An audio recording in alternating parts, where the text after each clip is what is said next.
Hello guys, welcome back to the channel. Just another Doctor Who Big Finish review, and today we look at the Rapture by Joseph Lidster, or Joe Lidster, depends how you like to pronounce his name, if you call him Joe, Joseph, whatever. So it's another one of those monthly ranges, one of the early monthly range adventures, of course, this time with Sylvester McCoy and Sophie Aldred as the Seventh Doctor and Ace. This takes place in Ibiza in 1997, and one of the main reasons is because the Doctor wants to cheer her pace, really, give her like a decent time after the events of dust breeding and Colditz, previous adventures, of course, well-known Big Finish adventures in the early monthly range. The Seventh Doctor decides to just, maybe cheer her, keep her in a good mood very much, and decides to take her to Ibiza, of course, at the point of the late 90s, to just to embrace like club band culture or something like that, just to get away from, But also the Doctor meets an old friend of his as well. He's known for many years, of course. Invites him to his house or whatever, his villa. And obviously he mentions stuff about angels, really. And these two angels are going around, brainwashing people in the clubland, very much. And it's basically, and obviously it's to perform the Rapture, really. And basically that's the sort of plan, really, involving the two angels, club music, brainwashing the young generation, the party generation, the dance generation, and just basically taking over, really, just that sort of thing, taking over society with music. You've probably seen that in various different shows, really, but I think with Doctor Who, it's never been been used, really, actually, so it's a bit of an interesting thing, really. The Doctor, of course, I think for McCoy's performance in here is actually good, but he's more to silent, he's more mellowed, he is. There are some good bits and pieces to this with his character, of course. I think the one thing I like, he's trying to fool this bouncer, trying to get in. I think this is in part one, this is, and the whole thing, and that cliffhanger at the end when he shouts, shouts McShane, Dorothy, Ace, it's like, it's that tension, of course, like he's losing Ace to this club band music very much. Like of this trance that she's in. But it's also affecting a lot of people as well. Like there's some, a couple of people, there's a guy called Kat. She's very, I don't know, like sort of weird mood swings, changing her personality, really, because of the music and everything else. Like she can be a bit ditzy and very just like, hippie-ish. Everything else, like part of her brain's gone. But also she can be very violent and, it's control, it tampers with her personality and makes her a bit more strong, a bit more vicious in a way. But we've also got another guy called Liam, who, it turns out, is Ace's brother.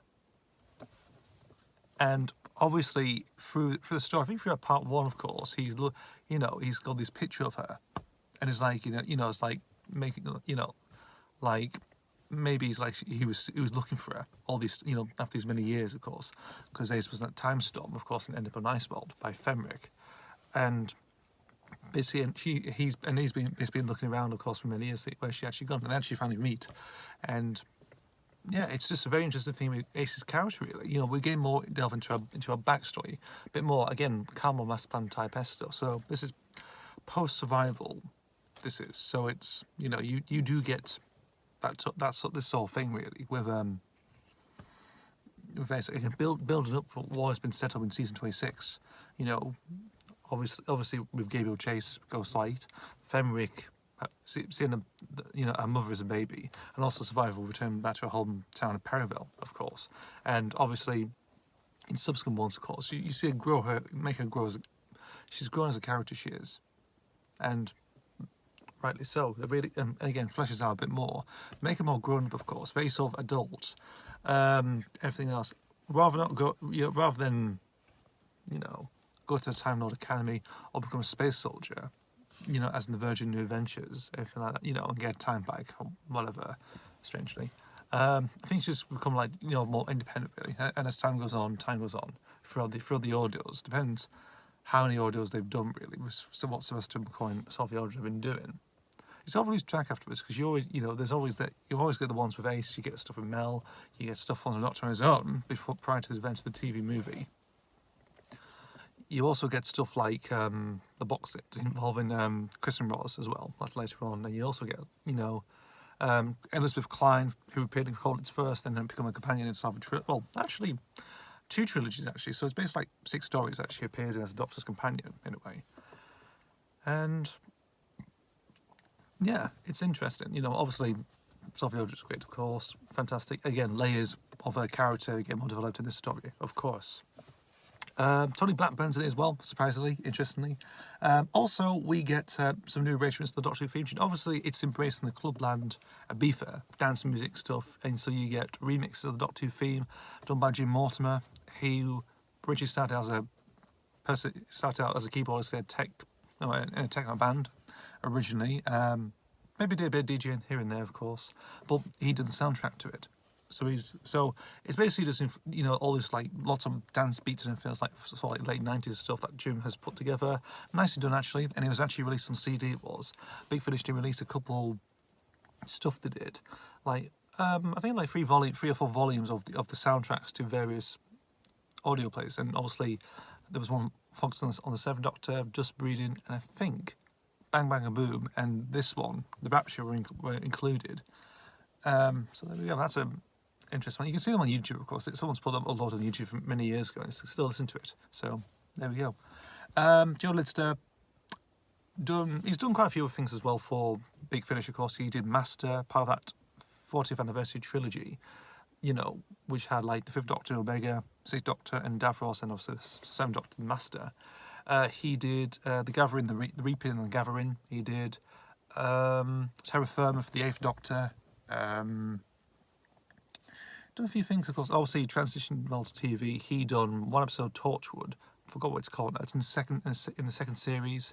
He also written a few 3 stories for the Sarah Jane Adventures as well. So, but he's not fully written for televised Doctor Who yet, which will be interesting. He's done a few comics here and there. I think he's did one that I can remember. I think involves. I know because Bab and Matthew Toffolo got involved with one at some point. He did like a Sandman story with the 4th Doctor. I think Joe Lidster was involved with that comic book many years ago, and yeah, I think him and Andrew Cartmel I think were involved for that actually. I think doing their own stories, of course, but it's like an anthology comic anthology they did, I think, roughly. But obviously, he's still around, still representing the Doctor Who community very nicely. Of course, he's played a few podcasts as well. Who Knew and AMTV as well. He's played on them. Absolutely. So he's still doing well. I'm interested to see what he might call next. Actually, obviously he's done other things apart from Who, of course, and was an actor as well, similar to like Gary Russell, Mark Gatiss, that sort of lineage. And yeah, I think it's all right actually.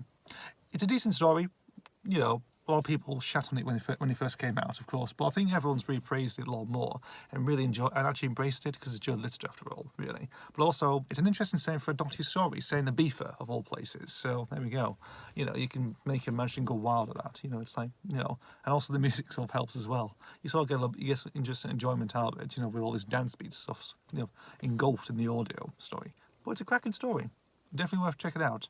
It's free on Spotify. That's how I managed to actually come across it along with Project Lazarus. And yeah, I think it's just, pretty decent story. Worth checking out. If you like some Doctor stuff, give it a listen to. Thank you very much. Thanks for watching, guys. See you for the next video. Bye.